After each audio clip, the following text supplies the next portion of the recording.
So, Papa San Conte, he is just a pioneer of, this culture, hands down.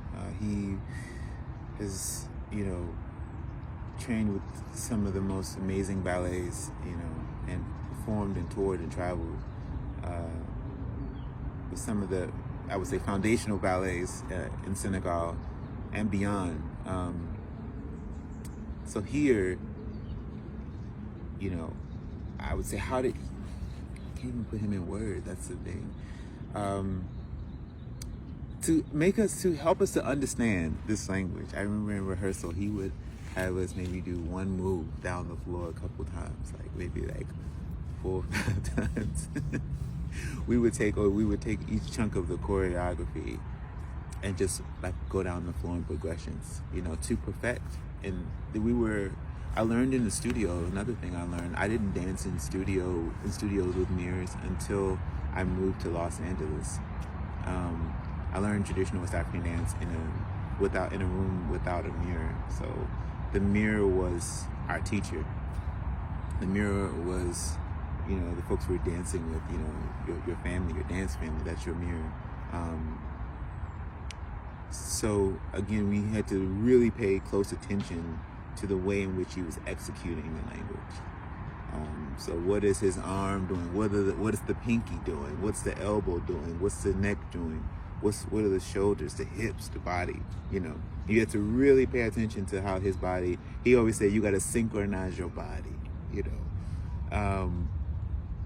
So we had to really, I guess we learned how to synchronize your body. And when we talk about language, the conversations are synchronized. Somebody talks, somebody listens, somebody talks. Conversations are synchronized. And so what we're doing is synchronizing our body with the rhythm. So even the tempo of the rhythm, the pace of the rhythm, he really put keen focus into that, into making sure that we synchronized ourselves. So, and also too, I would say each rhythm has its own costume, has its own, song, its own purpose, its own meaning. And our costumes, would reflect the rhythm in which we were performing, which is another beautiful thing.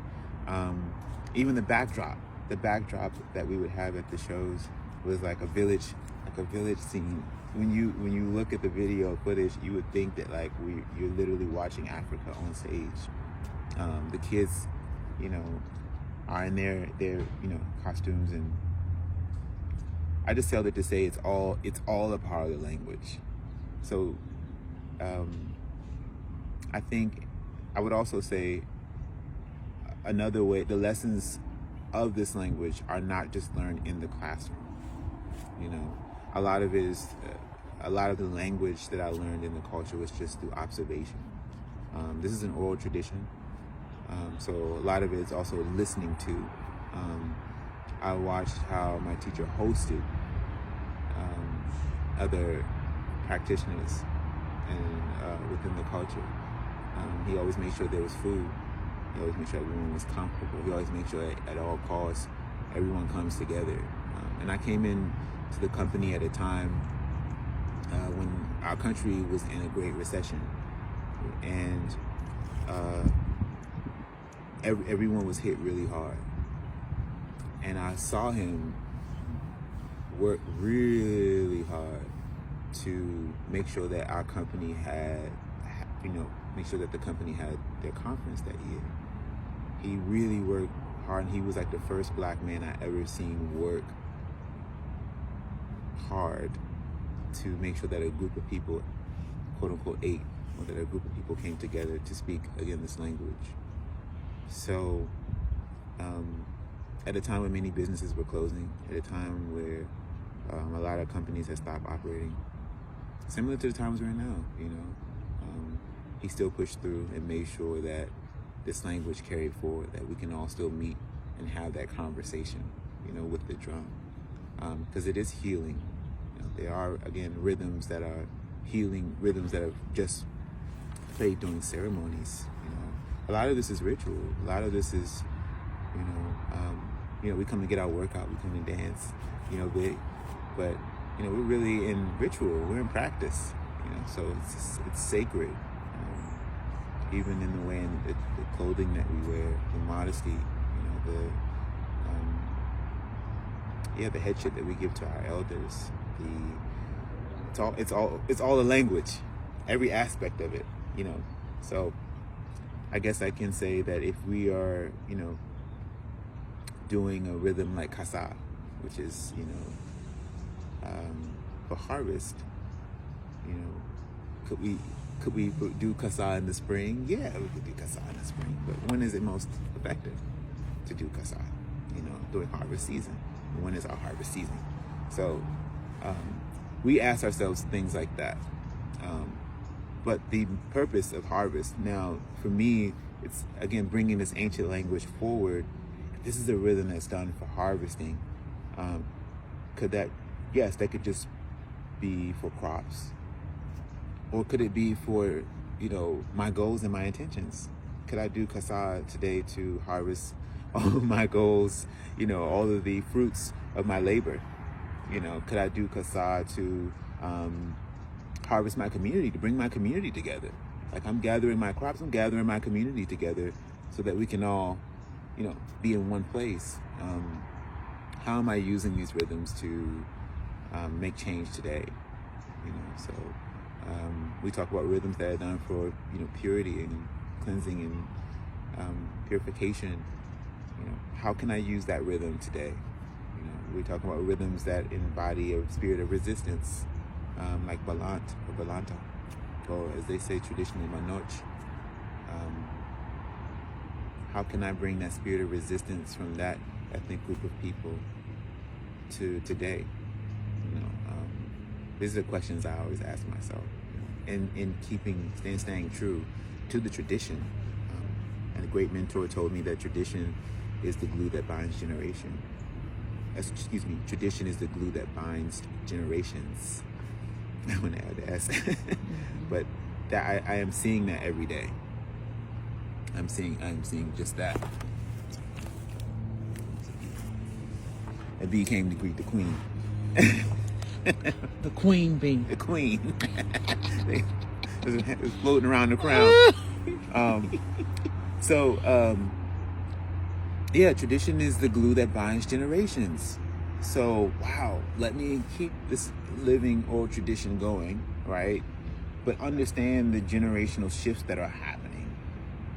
And again, so if I can bring this tradition to the generational shifts, it's a conversation that's still happening, right? So we talk about language. So the ways, like I said, a lot of things are learned outside of the classroom, learning the nuances, in tough times, how are my master teachers moving? And through difficulties and all other things that could affect the world, how are our master teachers shifting? Because that's where our answer is. And also, too, one of our greatest answers is in our youth.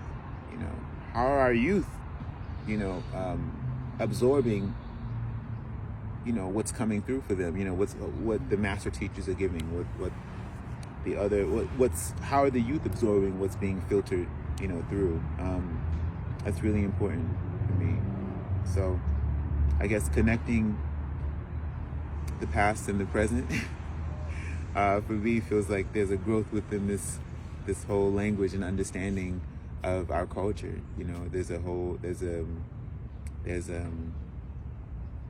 don't know, it brings a truth to the power of our culture. And I think every day we are living proof that this culture is alive, but we need people to keep speaking the language. If no one speaks the language, it will, fade away.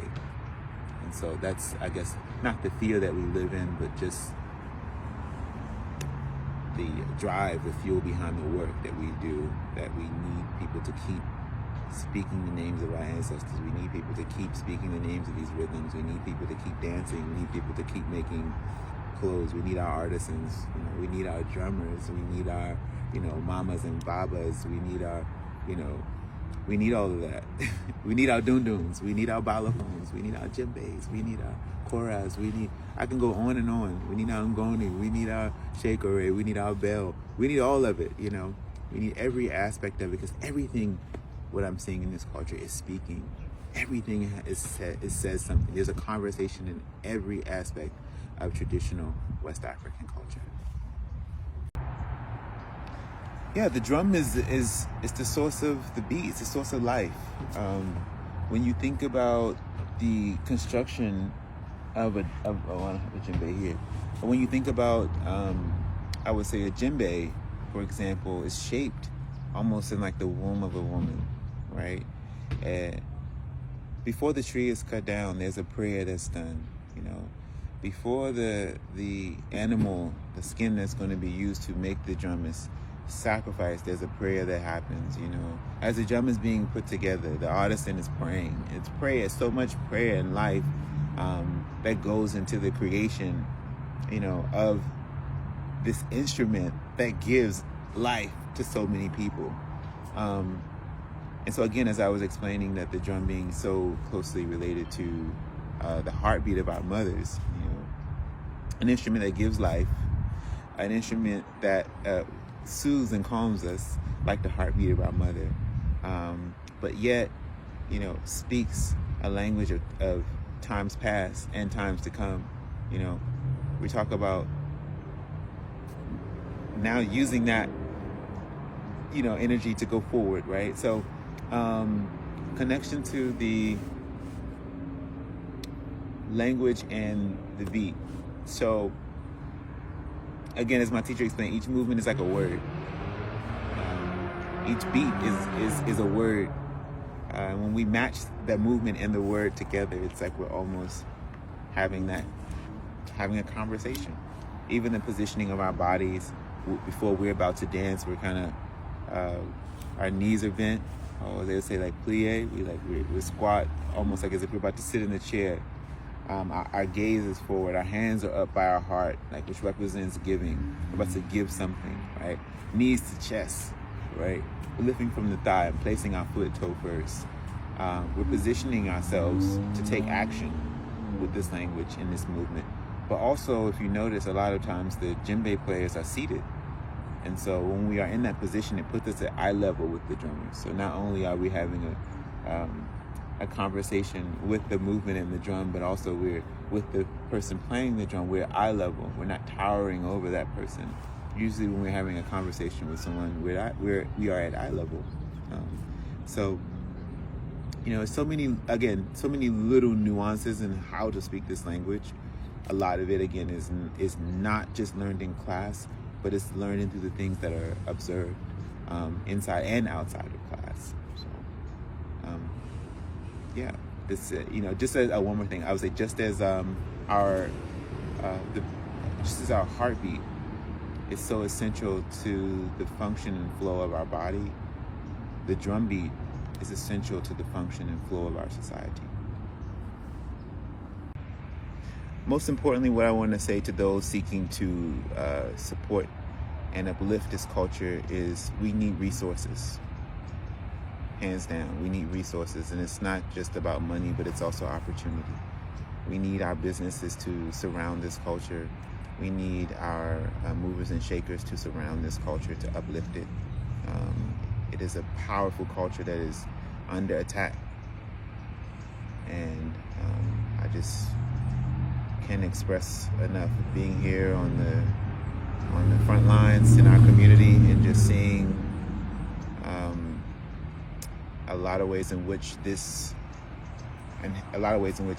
culture is handled by our city officials, by politicians. It's not handled in a way that is supporting the longevity of this oral tradition and living language. So we need resources, we need support, we need space, we need spaces to do this. We need houses and homes and backyards and lands and schools to be able to bring this to life. I can't stress that enough. We work so hard every day to make sure that many can have access. And so, with the support of our, fellow brothers and sisters and advocates for, Black media and literacy, I can only encourage each and every one of you just to support in whatever way you can.